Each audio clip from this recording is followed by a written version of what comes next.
So, hi everyone, and I will firstly play you guys a role about me.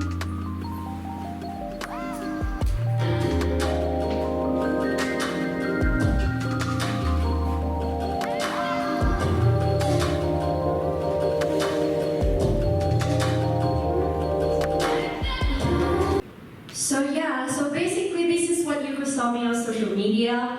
And a lot of people ask, do you really work? Because I always saw you constantly exploring the city. But actually, this is how do I look like 80% of the time.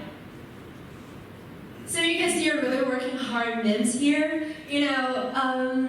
So why I can do that? I feel like it's all about plan and things for my effective time management. And my boss can actually prove for my work ethic. However, I prioritize my body and my mental health above everything. That's why I always plan 1 to 2 trips per month to release my pressure. As I mentioned before, a lot of people ask how to do that. And the secret is that plan. Planning comes first always. So last month I had a really great opportunity to explore Bali for the yoga session and the concert because working as a Dago is really hard and my time is really limited. And I want to introduce you guys for the Bali Inspiration Board, which is my tool and it helped me to survive my travels between my working mood and my vacation mood.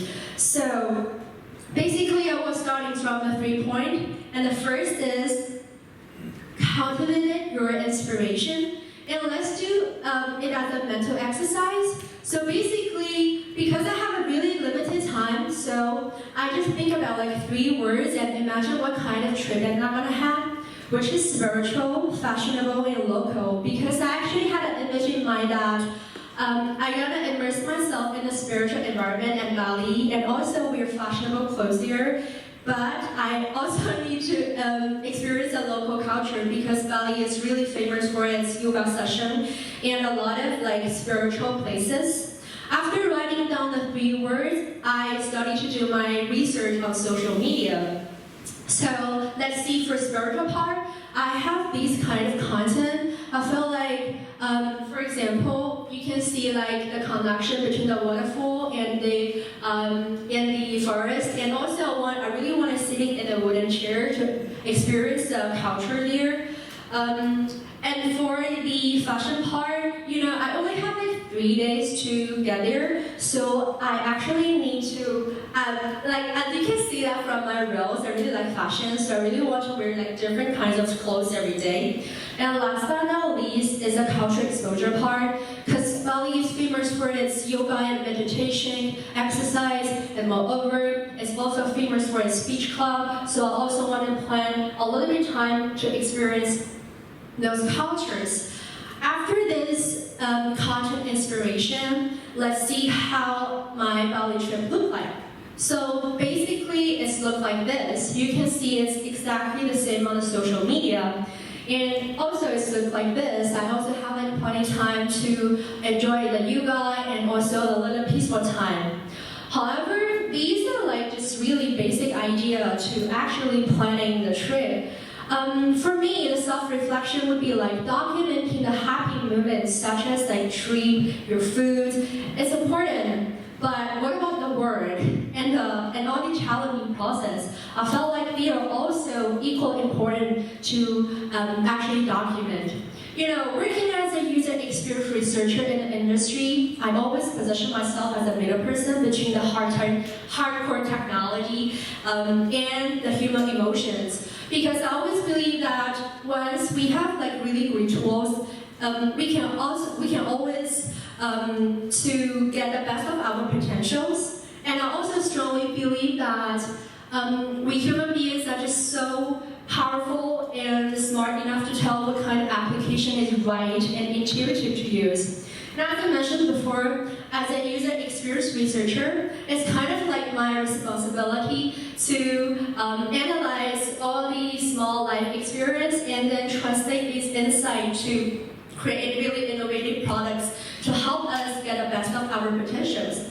However, I am also the one who need to be inspired because there is a paradox. As a user experience researcher, I am also the one who need to get constantly inspired, and that's why I was assigned to conduct my first task to do a product analysis of Google Workspace. So for you guys, if you're not familiar with Google Workspace, basically it's just a dynamic combination of all the Google applications that you use every day. For example, the Google Docs you're familiar with, and I want to see, and also, for example, the calendar, you can drag in your Google, the meeting link, and also your Google Docs content inside of the box and then send to your friends. And moreover, there is like actually more possibilities and dynamic combinations and the usage that you guys are familiar with every day. For example, you guys students can do report in a shared document. Thank you, Michaela. And also the TEDxNYU Shanghai, the hardworking teams can actually share photos in Google Drive. And moreover, for the individual part, for example, Candy can add a location to her calendar. And also, I can actually watch movies and share the links with my friends online through Google Meet.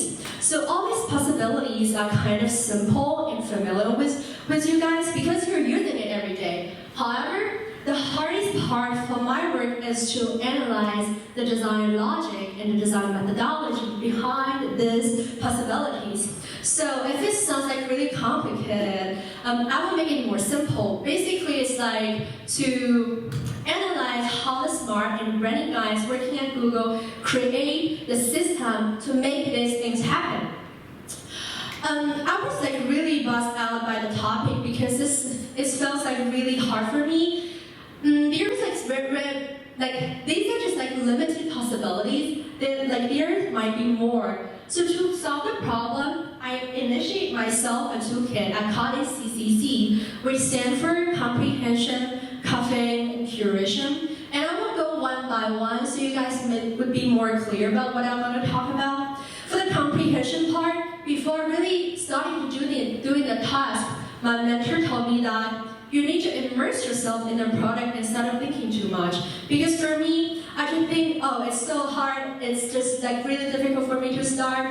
But my mentor, Jason, who's really talented in analyzing life experience to insights that you need to immerse yourself, and as more as you try the product, you would think as a true player inside of that. After that, I still felt like really buzzed out and difficult to start. And I felt like maybe I could change a way to organize this information and all the usage possibilities. But this would be helpful for me to find the design logic. So I found out that all my colleagues, they're just so good at using Excel. They just like putting similar information together. And I was thinking that why not? I also use Excel to organize my ideas. For example, when I started to using Excel, I found out this kind of like human nature to put like similar information together. For example, I put all the individuals worked here, and the student work and TEDx group work. I just put all of this information together.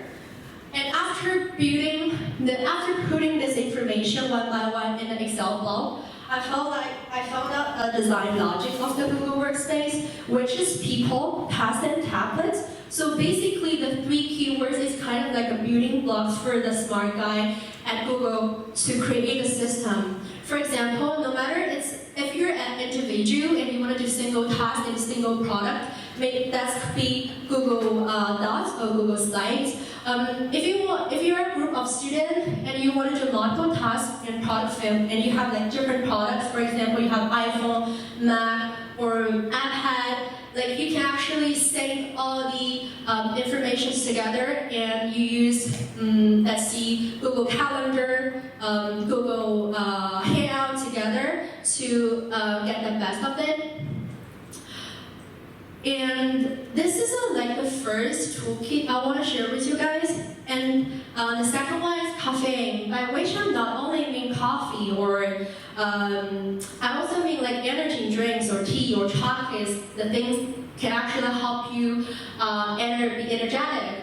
And I'm not talking about like you just grab those stuff from the Ele.me guy or Meituan guy, by which I mean like you actually go to the shop, talk with the barista, pay attention to what you have observed during the journey. The reason why I mention that is because inspiration stems from really small actions. For example, your observations alongside the road, your conversation with your friends or the barista at the maybe Starbucks or whatever, can actually help you identify what is your inspiration. And if you have this information, you're gonna be really interested in search on the media, such as research papers and more deeper stuff like that. And last but not least, great idea are not like an overnight click. It deserves time and attention. And here I want to talk about like curation process. So professional speaking, curation means you connect the facts in your life with your life experience. The difference between facts and insight is that fact is what you saw every day and what you do every day, but insight is more about like a feeling, deeper emotions, and your intentions. Why does it matter? Because if you want to have the result of the product or the result of the question, you need to actually pay attention to the insight. I will give a really quick example of the Google Docs. What I just mentioned before. For example, the facts here is that you can actually see your teammates are working at the same time with you. The insight would be if they sync with if the product looked like this, people working at the same time would have a feeling like we're exactly working in the same room, at the same time, at the same location. So this is a process from facts to insight. And by generating more insights, I would recommend you guys to always ask questions like how you relate the facts to your life and why it matters to you and why it matters to the others. More importantly, ask yourself why it's important as well. So this is like the CCC toolkit I want to share with you guys, and thank you for your listening.